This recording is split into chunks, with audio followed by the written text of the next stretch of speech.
It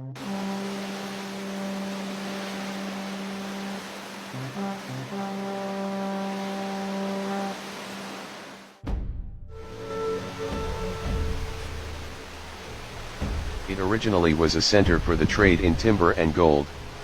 It was later used in the transatlantic slave trade. Other Ghanaian slave castles include Elmina Castle and Fort Christiansborg.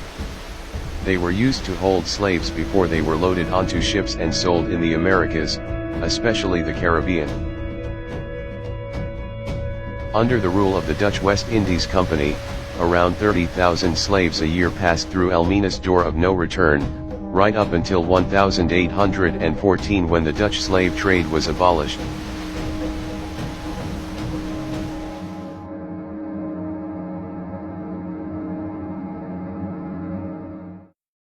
I'm Rabbi Kohain Nathanyah HaLevi.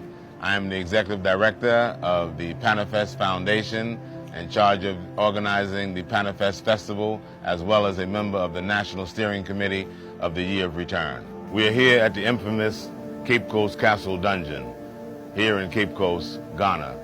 We call it Cape Coast Dungeon because it is the dungeons that our ancestors were held in. Millions of Africans were held in the dungeons in the bottom of this here fort and taken away from here in slave ships.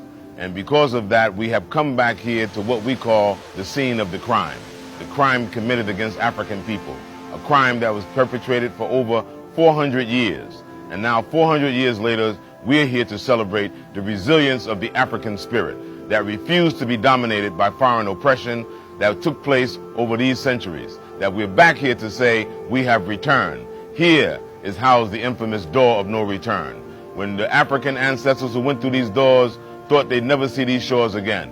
And certainly the perpetrators who brought them through these doors thought that they would never see this continent again. But by the grace of Almighty God, we have returned in this year of return. And that's the story that we've come back here to tell, and that's what we want thousands of Africans to take the journey to come back and hear your own story, hear your own truth, and experience what your ancestors experienced and relive the strength and the resilience of the Africans that survived all of that and produced you and produced us and produced me, this generation that is the greatest generation of Africans that the world has ever seen. And we've come back to manifest that greatness in the eyes of all the people.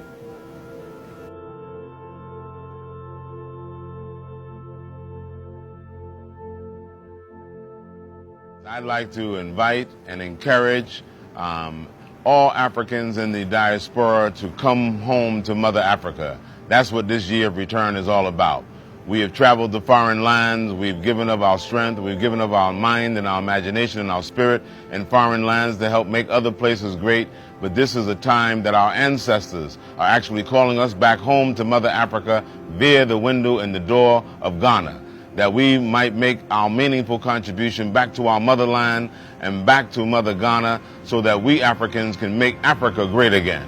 We understand that we come from a very rich heritage and culture, and that rich heritage and culture has been buried and swallowed up within the minds of other people, infiltrating our minds and convincing us that any place is better than Africa. But this is the year of return, that we are commemorating the 400-year anniversary of the first of our ancestors taken from these shores as captives being brought to the United States of America. We know that many of our ancestors were brought to other parts of the Americas longer than 400 years ago, but we've chosen this year to commemorate from 1619 to 2019 as the 400-year anniversary that we're making the call for Africans to remember your motherland and to remember where you come from and to return back home to Mother Ghana. So that's why it's been tagged the Year of Return.